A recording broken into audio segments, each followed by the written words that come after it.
Welcome to all. So தமிழில் பார்த்த மாதிரி பிரைம் மினிஸ்டர் பற்றி நம்ம பார்க்க போகிறோம். அப்பாயின்மெண்ட்டில் எப்படி நடக்குது அதெல்லாம் பார்க்க போகிறோம். ஏன் பார்க்குறோம்? ஏன்னா நேற்று தான் எலெக்ஷன் ஃபினிஷ் ஆச்சு, ரைட்டா? அதனாலே ஆப்வியஸ் எல்லாருமே prime minister Modi third time அப்படிலாம் பேசிகிட்டு இருக்கோம். ரொம்ப ட்ரெண்டிங்காக இருக்குது. ஸோ மோஸ்ட்லி ஃபிலிம்ஸில் கேட்குறதுக்கு யூபிஎஸ்சியில் இருக்க டிஎன்பிஎஸ்சியோ எந்த எக்ஸாமாக இருக்கட்டும் கேட்கறதுக்கு நிறைய சான்சஸ் இருக்குது. ஓகேவா? ஸோ யார் அப்பாயின்மெண்ட் பண்ணுறான், எப்படி அப்பாயின்மெண்ட் பண்ணுறான், அந்த சின்ன மைனியூட்டாக இருக்கும் இன்ஃபர்மேஷன், அதெல்லாம் நம்ம லேர்ன் பண்ணிக்கணும். மெயின்ஸுக்கு யூஸ் ஆகாது, பட் ப்ரிலிம்ஸில் கொஷின்ஸ் கேட்கலாம். ஓகேவா? ஸோ நம்ம prime minister appointment of prime minister பார்க்குறோம். யூஸ்வலாக பிரைம் மினிஸ்டர் பற்றி நம்ம இந்தியன் கான்ஸ்டியூஷனில் ஸ்பெசிஃபிக்காக பேசக்கூடிய ஆர்டிகல்ஸ் பார்த்தோம் அப்படின்னா ஆர்டிகல் 75 அண்ட் ஆர்டிகல் 78, இந்த ரெண்டு ஆர்டிகல் மட்டும் தான் இருக்கும். நீங்கள் லக்ஷ்மிகாந்த் படிக்கிறப்ப நோட் பண்ணியிருப்பீங்க. ஆர்டிகல் 75ல் அப்பாயின்மெண்ட் பற்றி பேசியிருப்பாங்க. அப்பாயின்மெண்ட் எப்படி பண்ணுறாங்க, ஓத் எப்படி எடுப்பாங்க, சேலரி எவ்வளோ இருக்கும், இதெல்லாம் வந்து ஆர்டிகல் 75ல் பேசுவாங்க. ஆர்டிகல் 78ல் டியூட்டிஸ் ஆஃப் பிரைம் மினிஸ்டர் பற்றி பிரைம் மினிஸ்டருக்கு என்னென்ன டியூட்டிஸ் இருக்குன்னு அப்படின்னு பார்ப்போம்.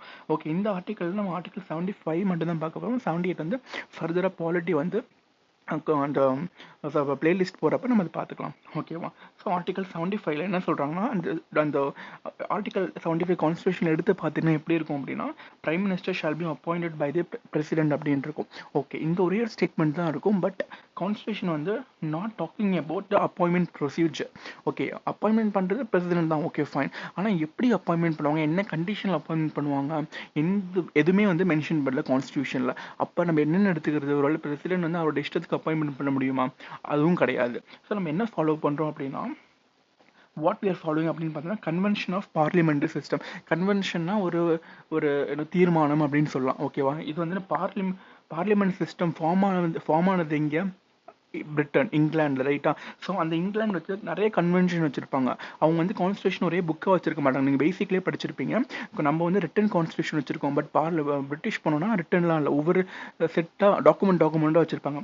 அதுதான் கன்வென்ஷன் சொல்லுவோம். நிறைய கன்வென்ஷன் அவங்க வந்து ஃபாலோ பண்ணுவாங்க. அது ஒன் ஆஃப் த கன்வென்ஷன் தான் கன்வென்ஷன் ஆஃப் பார்லிமெண்ட்ரி சிஸ்டம் அப்படின்னு சொல்கிறோம். அதில் வந்து அந்த கன்வென்ஷன் தான் பேசுது எப்படி வந்து பிரைம் மினிஸ்டரை பார்லிமெண்ட் சிஸ்டத்தில் அப்பாயின்மெண்ட் பண்ண போகிறாங்க அப்படின்னு அந்த கன்வென்ஷன் தான் பேசுது. ஓகேவா? ஸோ என்ன அந்த கன்வென்ஷன் சொல்லுது அப்படின்னா, whoever getting the majority in the Lok Sabha, எல்எஸ்னா லோக்சபா, ஓகேவா? Lok Sabha that party can announce the prime minister அப்படின்னு சொல்கிறோம். ஒன்றும் இல்லை, சிம்பிளான விஷயம் தான். இங்கே மெஜாரிட்டி அப்படின்னு சொல்கிறோம். லோக்சபாவில் மெஜாரிட்டி வேணும் அப்படின்னு சொல்கிறோம். ஓகே, லோக்சபாவில் இப்போ 543 சீட்ஸ் இருக்கு, ரைட்டா?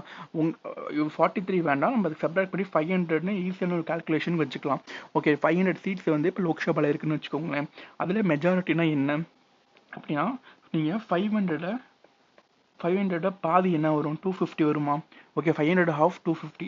அந்த 250 விட ஒரு சீட் அதிகமாக இருந்தால் அது 251. இந்த 251 தான் நம்ம மெஜாரிட்டி அப்படின்னு சொல்கிறோம். ஸோ மெஜாரிட்டினா என்னென்னா, டோட்டல் சீட்லேருந்து ஹாஃப் பண்ணால் எவ்வளோ வருமோ அது கூட ஒரு சீட் அதிகமாக வாங்கணும். 500 ஹாஃப் வந்து 250. ஸோ 250யோட ஒரு சீட் அதிகமாக வாங்கினா 251. இந்த 251 தான் மெஜாரிட்டி. அதுதான் சொல்கிறாங்க whoever get that majority in the Lok Sabha. அப்போ அந்த 500 சீட்டில் யாருக்கு 251 வருதோ அவங்க தான் வந்து அந்த பார்ட்டி, எந்த பார்ட்டி அந்த 251 அதுக்கு மேலே எந்த பார்ட்டி எடுக்கிறாங்களோ அந்த பார்ட்டி தான் டிசைட் பண்ணும் யார் பிரைம் மினிஸ்டர் ஆக போகிறான் அப்படின்னு நேமை அவங்க தான் சூஸ் பண்ணுவாங்க. அவங்க அந்த நேமை சூஸ் பண்ணிவிட்டு என்ன பண்ணுவாங்கன்னா, அந்த பார்ட்டி வந்து பிரசிடென்ட் கிட்ட அந்த நேமை வந்து கொடுத்துருவாங்க. ஓகேவா? பிரசிடென்ட் கொடுத்துருவாங்க. பிரசிடென்ட் தான் ஃபார்மலி அப்பாயிண்ட் பண்ணுவார் அந்த பர்சனை. ஓகேவா? ஸோ இங்கே பிரசிடென்ட்டுக்கு சூஸ் பண்ண முடியாது, அந்த பார்ட்டி தான் சூஸ் பண்ணி அந்த நேமை வந்து பிரசிடென்ட் கிட்ட கொடுப்பாங்க. பிரசிடென்ட் வந்து அந்த என்ன நேம் கொடுக்குறாங்களோ அந்த நேமை வந்து அப்படியே அப்பாயின்மெண்ட் பண்ணிடுவார் பிரைம் மினிஸ்டர். இப்படி தான் வந்து அப்பாயின்மெண்ட் நடக்குது. ஓகேவா? ஸோ இதுதான் provisions with respect to appointment of prime minister. Okay, அப்போ டிஸ்கிரிப்ஷன் சொன்னீங்களே, அப்போ டிஸ்கிரிப்ஷனாக என்ன அப்படின்னு பார்த்தோம்னா, பிரசிடென்ட்டுக்கு டிஸ்கிரிப்ஷன் இருக்கு.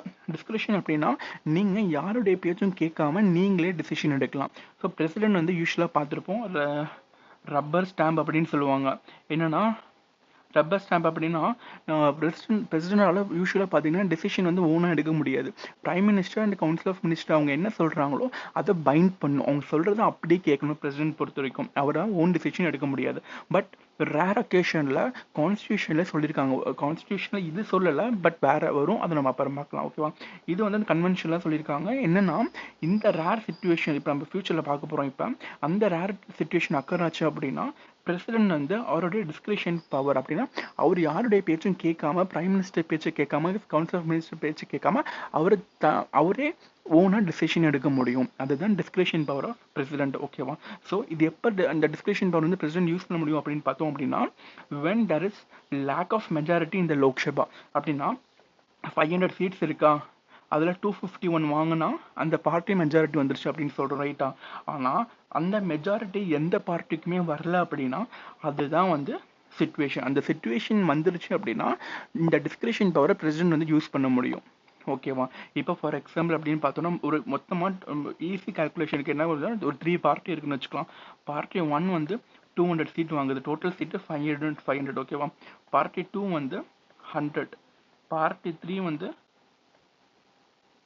100. மொத்தம் 4 பார்ட்டின்னு வச்சுக்கலாம். ஓகேவா? Fourth party 100. ஓகேவா? ஸோ ஃபர்ஸ்ட் பார்ட்டி 200, 100, 100, 100 எவ்வளோ ஆச்சு? 500 சீட் ஆச்சா? ஸோ 4 பார்ட்டிஸ் டோட்டலாக 500 சீட் இருக்கு. எந்த பார்ட்டியுமே 251 எடுக்கல, மெஜாரிட்டி இல்லை. ஓகே, இந்த கண்டிஷனில் பிரசிடென்ட் என்ன பண்ணலாம் அப்படின்னா, as the single largest party to form the government. Single largest party அப்படின்னா எந்த ஒரு பார்ட்டி அதிக ஓட்டு வாங்கியிருக்கா, எத்தனை அதிக சீட்டு வாங்கியிருக்காங்களோ, மொத்தம் 500 சீட்டில் யார் அதிக சீட் வாங்கியிருக்காங்க? 200. மெஜாரிட்டி இல்லை, பட் இவங்க தான் சிங்கிள் லார்ஜஸ்ட் பார்ட்டி. ஏன்னா இவங்க தான் ஒரே பார்ட்டி நிறைய சீட் வாங்கியிருக்காங்க, அதனால சிங்கிள் லார்ஜஸ்ட் பார்ட்டி அப்படின்னு சொல்கிறோம். அந்த பார்ட்டி கிட்ட நீங்கள் மெஜாரிட்டி இல்லைனாலும் பரவாயில்ல, நீங்கள் வந்து கவர்மெண்ட் ஃபார்ம் பண்ணுங்க அப்படின்னு பிரசிடென்ட் சொல்லலாம். ஓகேவா? இல்லைனா பிரசிடென்ட் வேற என்ன பண்ணலாம், என்னன்னா as the leader of the coalition party to form the government. ஒருவேளை இந்த 3 பேர் இருக்காங்கல்ல, 100, 100, 100, இந்த 3 பேர்த்துக்கிட்டையும் நீங்கள் வந்து 3 பேர் கோயிலேஷனாக இருந்தீங்கன்னா, 3 பேரும் ஒரே ஒரு ஒரு ஒரு ஒரு குரூப்பாக வந்தீங்கன்னா உங்களுக்கு மெஜாரிட்டி, நீங்கள் வந்து அந்த மெஜாரிட்டி 251 தாண்டிட்டீங்க, உங்களுக்கு 300 இருக்கு, நீங்கள் கோயிலேஷன் கவர்மெண்ட் ஃபார்ம் பண்ணுறீங்களா அப்படின்னு கேட்கலாம். யாரும் பிரசிடென்ட் கேட்க முடியும். ஸோ இங்கே தான் டிஸ்கிரிஷன் பவர் யூஸ் பண்ணுறாரு. இது ரெண்டில் எது வேணாலும் பிரசிடென்ட் வந்து யூஸ் பண்ண முடியும். ஓகேவா? சிங்கிள் லார்ஜஸ்ட் பார்ட்டிக்கிட்டையும் கேட்கலாம், இல்லாட்டி மற்ற சின்ன சின்ன பார்ட்டிஸ் இருக்காங்களா அவங்கக்கிட்ட போயிட்டு நீங்களாம் ஒன்று சேர்ந்தா உங்களுக்கு மெஜாரிட்டி வந்துடும், நீங்கள் கவர்மெண்ட் ஃபார்ம் பண்ணிட்டீங்களா அப்படின்னு கேட்கலாம். இது யார் கையில் இருக்குது? பிரசிடென்ட் கையில் தான் இருக்குது. பிரசிடென்ட் வந்து யாருடைய பேச்சும் கேட்க வேண்டாம். இதுதான் discretion power of the president. But இது ரெண்டுமே இருந்தாலும் ஒரு கண்டிஷன் இருக்கு. என்ன கண்டிஷன் அப்படின்னா, இன் எய்தர் கேஸ், ரெண்டு கேஸ்லையுமே they need to prove majority within 6 months. Okay, ஒரு வேளை சிங்கிள் லார்ஜஸ்ட் பார்ட்டிக்கு 200 சீட் இருக்கு, மிச்சம் 3 பார்ட்டியை சேர்ந்து 300 சீட் இருக்கு வச்சுக்கோங்களேன். ஓகே, இப்படி தான் இருக்கு. ஸோ ஒரு வேளை பிரசிடென்ட் வந்து சிங்கிள் லார்ஜஸ்ட் பார்ட்டி கிட்ட போயிட்டாரு அப்படின்னா இந்த பார்ட்டி என்ன பண்ணும் அப்படின்னா, இப்போதைக்கு அவங்க கையில் 200 சீட்ஸ் தான் இருக்கு. வித் 6 months, ஓகே, 6 மாசத்துல அவங்க என்ன பண்ணணும்னா பார்லிமெண்ட் அந்த லோக்சபால அவங்க 251 ப்ளஸ் காட்டி ஆகணும். என்ன எப்படி அது ப்ரூவ் பண்ணுறது அப்படின்னு எப்படின்னா, நம்ம கிளாஸில் வந்து லீடர்லாம் அப்பாயின்மெண்ட் பண்ணுறப்ப கேட்பாங்களா, ஒரு பர்சன் வந்து இப்போ ஒரு ராகுல்னு ஒருத்தர் இருக்காரு அப்படின்னா, ராகுல் வந்து எலெக்ஷனுக்கு நிற்கிறாங்க, இன்னொரு ரோஹித் நிற்கிறாங்க, இவங்க 2 பேர்த்தில் எத்தனை பேர் ராகுலுக்கு சப்போர்ட் பண்ணுறீங்க, ஹேண்ட் ரைஸ் பண்ணுங்க அப்படின்னு கேட்பாங்க. அதே மாதிரி பார்லிமெண்ட் என்ன பண்ணுவாங்க அப்படின்னா, இந்த பார்ட்டி ஏக்கு எத்தனை பேர் சப்போர்ட் பண்ணுறீங்க, ஹேண்ட் ரைஸ் பண்ணுங்க அப்படின்னு சொல்லுவாங்க. ரைஸ் பண்ணுறதை கால்குலேட் பண்ணுவாங்க. அப்படி கால்குலேட் பண்ணுறப்ப 251, ஓகேவா, 251 ப்ளஸ் பீப்புள் வந்து 251 இல்லை அதுக்கு மேலே பீப்புள் வந்து அந்த பார்ட்டி ஏவை சப்போர்ட் பண்ணணும். இப்போதைக்கு அவங்களுக்கு 200 தான் இருக்குது. அப்போ பிரசிடென்ட் என்ன சொல்லுவாங்கன்னா, உங்களுக்கு நான் 6 மாதம் டைம் தரேன், ஓகே, 6 மாதம் டைம் தரேன், அதுக்குள்ளே நீங்கள் 251 ப்ளஸ் வந்து எனக்கு ப்ரூவ் பண்ணிவிடுங்க அப்படின்னு சொல்லுவாங்க. அப்போ பார்ட்டி என்ன பண்ணும், இங்கே ஒரு 3 பார்ட்டி இருக்கா, 100, 100, 100ன்னு, இவங்ககிட்ட ஒரு 200 இருக்குது. அப்போ இந்த பார்ட்டி என்ன பண்ணும், என்ன பண்ணுன்னா, இவங்க 3 பேர்த்தில் யாராச்சும் ஒருத்தவங்க கிட்ட போயிட்டு, நீங்கள் என் கூட வந்து சேர்ந்துருங்க, உங்களுக்கு தேவையானது நான் கொடுக்குறேன், மந்திரி பதவி கொடுக்குறேன், டெபுட்டி பிரைம் மினிஸ்டர் போஸ்ட்டை கொடுக்குறேன் அப்படின்லாம் சொல்லுவாங்க. ஏன்னா நேற்று கூட பார்த்தீங்கன்னா காங்கிரஸ் வந்து பீகார் கிட்ட கேட்டிருக்காங்க, நீங்கள் சப்போர்ட் பண்ணீங்கன்னா டெபுட்டி பிரைம் மினிஸ்டர் போஸ்ட் தரேன்னு சொல்கிறேன். இந்த மாதிரிலாம் பண்ணுவாங்க. ஸோ ஒரு வேளை இப்போ வந்து 200 இருக்கா, இங்கே 100, 100, 100 இருக்கு. இந்த பார்ட்டி வந்து ஓகே நான் சப்போர்ட் பண்ணுறேன் அப்படின்னு சொல்லிட்டாங்கன்னா இப்போ 200 + 100 மொத்தமாக இவங்க 300 ஆயிடுவாங்க. பார்லிமெண்ட் லோக்சபாக்கு வந்து ஓட்டு எடுப்பாங்க. ஓட்டு எடுக்கிறப்ப அவங்க 300 ப்ரூவ் பண்ணிடுவாங்க. அப்போ அவங்களால கவர்மெண்ட் ஃபார்ம் பண்ண முடியும் ஸ்ட்ராங்காக. இல்லாட்டி கோயிலேஷன் கவர்மெண்ட் கிட்ட பிரசிடென்ட் போயிருந்தா கூட அவங்ககிட்ட 3 பேர் சேர்ந்து 300 சீட் வச்சிருப்பாங்க. அவங்க 6 மாசத்துக்குள்ள ஒரு நாள் அந்த லோக்சபா கூடும்போது இந்த எலெக்ஷன் அவங்க ப்ரூவ் பண்ணும். அதே மாதிரி கை தூக்குவாங்க. கை தூக்குறப்ப 300 பேரும் அன்னைக்கு அந்த கோயிலேஷன் சப்போர்ட் பண்ணாங்கன்னா அவங்க கவர்மெண்ட் ஃபார்ம் பண்ணலாம்.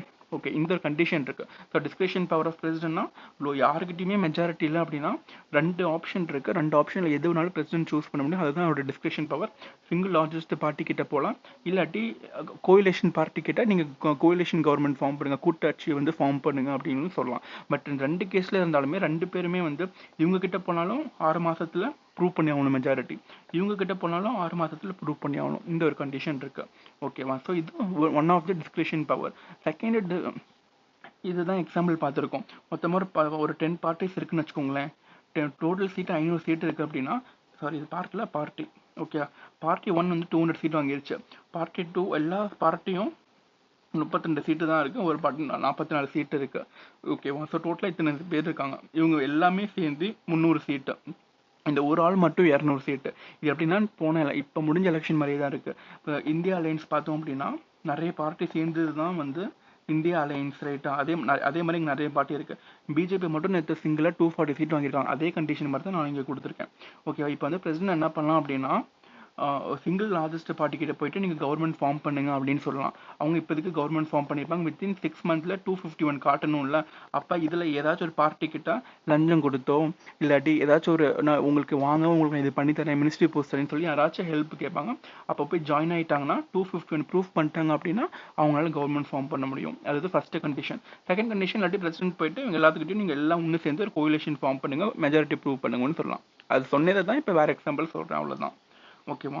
ஸோ செகண்ட் டிஸ்கஷன் பார்த்தோம் அப்படின்னா if prime minister dies. First வந்து அப்பாயின்மெண்ட்டுக்கு பார்த்தோம். இப்போ பிரைம் மினிஸ்டர் இறந்துட்டார் அப்படின்னா, சடனாக இறந்துட்டார் அப்படின்னா என்ன பண்ணுவாங்க? அங்கேயும் டிஸ்கிரிஷன் பவர் யூஸ் பண்ண முடியும். பட் எப்போ டிஸ்கிரிஷன் பவர் யூஸ் பண்ண முடியும், எப்போ பண்ண முடியாதுன்னு இருக்கு. ஒரு ஆள் பிரைம் மினிஸ்டர் வந்து இன்னைக்கு இறந்துட்டாரு, இன்னைக்கு டுடே மார்னிங் இறந்துட்டாருன்னு வச்சுக்கோங்களேன். ஓகேவா? இன்னைக்கு ஈவினிங்குள்ளேயே அந்த பார்ட்டி ஒரு வேற மெம்பரை பிரைம் மினிஸ்டர் கேண்டிடேட்டாக அனௌன்ஸ் பண்ணிட்டாங்க அப்படின்னா அப்போ வந்து பிரசிடென்ட் வந்து தன்னோட டிஸ்கிரிஷன் பவர் யூஸ் பண்ண முடியாது. அந்த பார்ட்டி யார் அனௌன்ஸ் பண்ணுறாங்களோ அந்த பார்ட்டி சொல்லக்கூடிய பர்சனை பிரைம் மினிஸ்டர் அப்பாயின்மெண்ட் பண்ணணும். அது வந்து பிரசிடென்டுடைய டியூட்டி. பிரசிடென்ட் அப்போ டிஸ்கிரிஷன் பவர் யூஸ் பண்ண முடியாது. அதுவே இந்த பார்ட்டியை பிரைம் மினிஸ்டர் இறந்த உடனே அந்த பார்ட்டியை ரெண்டாக உடையுது, பிரச்சனை வருது, யாருமே டிசிஷன் எடுக்க மாட்டேங்காங்க அப்படின்னா அப்போ பிரசிடென்ட் வந்து என்ன டிஸ்கிரிஷன் பவரை யூஸ் பண்ண முடியும். எப்படி யூஸ் பண்ண முடியும் அப்படின்னா அவர் வந்து யாரை வேணாலும் பிரைம் மினிஸ்டர் அப்பாயிண்ட் பண்ணலாம். சீரியஸ்லி யார் வேணாலும் அப்பாயின்மெண்ட் பண்ணலாம். உங்களையும் அப்பாயின்மெண்ட் பண்ணலாம், என்னையும் பண்ணலாம். அந்த மெம்பர் பார்லிமெண்ட் லோக்சபாலாம் ஆல்ரெடி மெம்பராக இருக்கணும்னு கூட இல்லை. ஒரு சாதாரண ஒரு மனுஷனை கூட பிரைம் மினிஸ்டர் அப்பாயின்மெண்ட் பண்ணலாம் 6 மாதத்துக்கு. அந்த 6 மாதத்துக்குள்ள என்ன பண்ணணும்? அந்த பர்சனும் எனக்கு 251+ பீப்புள் வந்து எனக்கு சப்போர்ட் பண்ணுறாங்கன்னா ஓட்டில் வந்து லோக்சபாவில் ப்ரூவ் பண்ணணும். இதுக்கு ஒரு எக்ஸாம்பிள் சொல்லணும் அப்படின்னா after the death of Indira Gandhi வந்து ஷூட் பண்ணி கொண்டுட்டாங்க, நமக்கு எல்லாருக்குமே தெரியும். ஓகே, சடனான நடந்த விஷயம். பார்ட்டியும் யாருமே சூஸ் பண்ணல, கேர்டேக்கர். இப்படி சூஸ் பண்ணுறது கேர்டேக்கர் பிரைம் மினிஸ்டர் அப்படின்னு சொல்லுவாங்க. இதுவும் யாரும் அப்பாயின்மெண்ட் பண்ணல. அதனால என்ன பண்ணாங்க பிரசிடென்ட் அப்படி பார்த்தீங்கன்னா ராஜீவ் காந்தியை வந்து அப்பாயின்மெண்ட் பண்ணிட்டாங்க. அந்த டைமில் ராஜீவ் காந்தி பாலிடிக்ஸ்லேயே இல்லை. அவர் வந்து எம்பியும் கிடையாது, ஓகே, லோக்சபாவில் மெம்பரும் கிடையாது.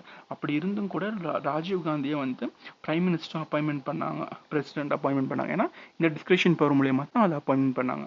ஸோ இதுதான் ஓவராலாக provisions with respect to appointment of prime minister பார்த்தோம். discretion power of president at the time of after the election, அதுக்கப்புறம் during the time of crisis, ரெண்டுமே பார்த்துருக்கோம். இதுதான் ஒரு ஓவரால் ரிவிஷன் மாதிரி.